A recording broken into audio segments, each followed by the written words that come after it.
पंचायत चुनाव में मिली सफलता के बाद बोले डिप्टी सीएम, यूपी में फिर भाजपा बनाएगी सरकार, जीतेंगे 300 सीटें। यूपी पंचायत चुनाव में भाजपा की जीत के बाद पार्टी पदाधिकारियों ने विधानसभा चुनाव में भाजपा की जीत की दावेदारी अभी से ठोक दी है। डिप्टी सीएम केशव प्रसाद मौर्य ने कहा कि 2022 में भाजपा फिर सरकार बनाएंगी। प्रदेश में 300 से ज्यादा सीटें जीतेगी, क्योंकि देश के लोग जानते हैं कि केवल नरेंद्र मोदी के हाथ में वह सुरक्षित है। उन्होंने देश के बलिदानी सपूतों, होनहार पदक विजेता और IAS टॉपर के नाम से अलग अलग सड़कों के निर्माण कराने को कहा। रविवार को मुरादाबाद में डिप्टी सीएम ने मंडल के 5 जिलों में 6 अरब की सड़कों का लोकार्पण और शिलान्यास भी किया। उन्होंने कहा कि आज प्रदेश में विकास की गंगा बह रही है, जिसके लिए मोदी सरकार के श्रेय जाता है और मुख्यमंत्री योगी ने विकास योजनाओं के आगे का रास्ता तैयार किया। कहा कि पहले सड़कों का निर्माण कागजों में होता था, सड़कें गायब हो जाती थी पर सड़क बनती है। विपक्ष पर निशाना साधते हुए कहा कि पहले भ्रष्टाचार कायम था, सपा बसपा में भर्तियां पैसे से हुई पर अब भाजपा ने 4 लाख भर्तियां हो चुकी है। भ्रष्टाचार की बात कहीं नहीं है। कांग्रेस में राजीव गांधी ने 1 रुपये में 15 पैसे लोगों तक पहुंचने की बात कही थी, पर 85 पैसा भी विकास पर खर्च हो रहा है। डिप्टी सीएम ने देश की रक्षा और सुरक्षा के बलिदानियों के लिए जय हिंद वीर पथ, 10वीं और 12वीं के टॉप 20 होनहारों के लिए APJ पथ, खेल में पदक विजेता के नाम मेजर ध्यानचंद विजय और IAS टॉपर के लिए विवेकानंद के नाम से सड़क योजना का नाम देने की घोषणा की। डिप्टी सीएम ने सोनकपुर रेलवे ब्रिज और समेत अन्य पुलों का काम 2022 से पहले पूरा करने को कहा। साथ ही जिन योजनाओं का शिलान्यास व लोकार्पण हुआ, उसके पत्थर भी क्षेत्र में लग जाएं। विरोधियों पर कटाक्ष करते बोले कि वह 25 साल और रहेंगे। आचार संहिता के अंतिम दिन तक कड़े फैसले लेने से पीछे नहीं हटेंगे। डिप्टी सीएम ने कार्यकर्ताओं का हौसला बुलंद करते हुए कहा कि अधिकारी किसी भी कार्यकर्ता को डिप्टी सीएम से कम न समझे। बोले कि वह कुछ कार्यकर्ताओं के घर भी जाएंगे। कार्यक्रम की शुरुआत और समापन जय श्री राम के उद्घोष के साथ किया।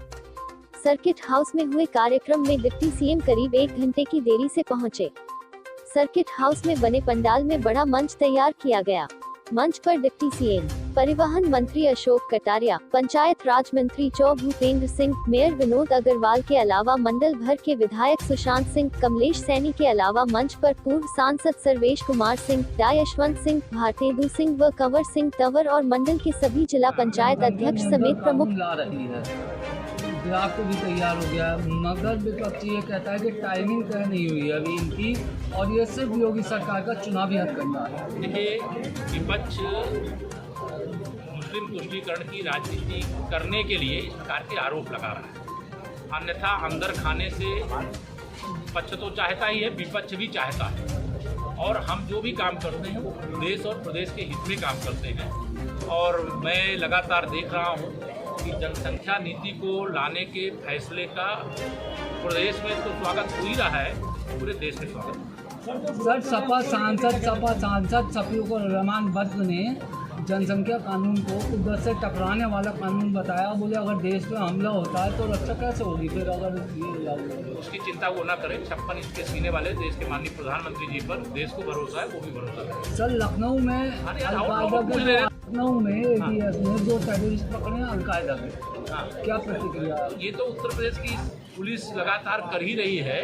जो भी देश विरोधी शक्तियाँ उनको पकड़ रहे हैं, जो आपराधिक शक्तियाँ हैं उनको पकड़ रहे हैं, कानून व्यवस्था को दुरुस्त रखने के लिए बड़े से बड़े कदम उठाए जा रहे हैं। तो जो भी पुलिस कर रही है, जिनको भी पकड़ा है उसकी जांच होने दो, जो दोष उनके होंगे उसके हिसाब से उनको दंड देने का काम जो भारत के संविधान ने पुलिस को अधिकार दिया है, उस अधिकार का प्रयोग करके ऐसे लोगों को पकड़ा जाना। उन्नाव मामले में क्या कहना चाहेंगे सर? कम लग रहा है उसके बारे में। जितना खजाने में आता जाएगा वो पूरा का पूरा रिटर्न में जिनको हक मिलना चाहिए उन तक पहुँचाएगा।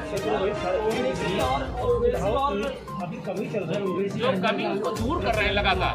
और आपने हमारे सरकार के कार्यकाल जो 4 साल से थोड़ा ज़्यादा हुआ है, और 15 साल हुआ भतीजे और उनके अखिलेश जी, उनके पिताजी और मायावती जी की सरकार का कार्यकाल देखेंगे, बहुत बड़ा अंतर नजर आएगा। बहुत सुधार हुआ है, हो रहा है, और अच्छा सुधार करके देखेंगे। सर, दौरे कर रहे हैं।